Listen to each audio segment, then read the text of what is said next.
Up tonight at 11 o'clock, the inferno on I-95. A fiery crash has shut the highway down in Norwalk, and tonight, new video showing just how intense those flames were. Really incredible when you see that. It started after a tractor trailer swerved into a tanker truck carrying thousands of gallons of fuel. Good evening, and thank you for joining us. I'm Mark Zinni. And I'm Erin Connolly. It's hard to believe no one was seriously hurt when you look at all of this, but the section of highway will be closed for days. The state hopes to have the highway open by Monday morning at the earliest. Now, the fire damaged an overpass. The heat so intense that bridge's beams became warped, and the bridge now has to be taken down. Crews will come in overnight and start demolition at 3 a.m.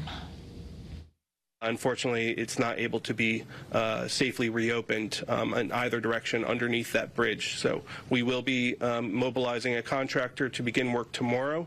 They are in the process of bringing equipment into Connecticut to do the work. In the meantime, Norwalk schools will be closed tomorrow as that city is inundated with traffic backups. Now, the nation's most heavily traveled highway is completely shut down right now in that area. Thousands of vehicles being diverted to other local roads. Channel 3's Bryant Reed is live in Norwalk, right off 95, where traffic, my goodness, still backed up tonight. Bryant? Yeah, Mark, a lot of sit and wait happening here on I-95 after that fiery crash. Behind me is I-95 South specifically, and I got to tell you tonight, the traffic not looking much better than it did 2 hours ago, 5 hours ago, and even 10 hours ago, as a lot of frustration and fatigue start to set in for these drivers. But the frustration actually isn't just on the driver's side. It's also on local businesses, as the traffic has also put a stop to their customers.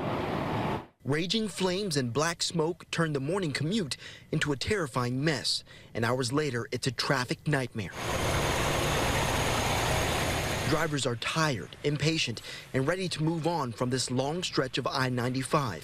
Once the fastest route to their destination, now their damnation after a fiery crash early Thursday morning.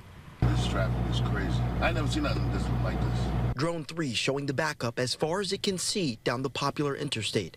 The roadway littered with truck drivers who have moved about 4 miles in as many hours, forcing them to miss deadline. I've been at this since 5:30 this morning, and I'm tired. I ran out of time already. I'm on my personal time now. Where are you coming from? Tallinn, Connecticut. Okay, where are you going to? New Jersey. The traffic troubles don't just cross state lines. Another big impact is at home, with what businesses are feeling as customers try to avoid Norwalk to miss out on as much traffic as possible. Usually the bar area and the dining room is with a lot of people, but for today a lot of people cancel the reservations. Andres Diaz is an owner of Costa Vida Wine Bar Restaurant. They're located on the Norwalk main road, and typically customers stop by for a bite to eat. But today, he says even though traffic has picked up, the money they're bringing in has gone down. This is going to kill the business for the weekend. It's not just for us. I think it's going to be for everybody. Now, Costa Vida isn't the only business that's seen less customers. Barbershops, salons, any place that takes appointments is really starting to see a drop in their business as folks start to set aside appointments and look to avoid as much traffic as possible. Now, for the sake of cleanup and mitigation of traffic, Governor Lamont says it's actually not a bad idea for people to start staying at home more for Friday and through the weekend. And he says if you have to go to work, see if you can work from home. Oh, and by the way, the state says that they'll also be adding more train service to make it easier for people to get to and from their destinations. Live in Norwalk tonight, Bryant Reed, Channel 3 Eyewitness News.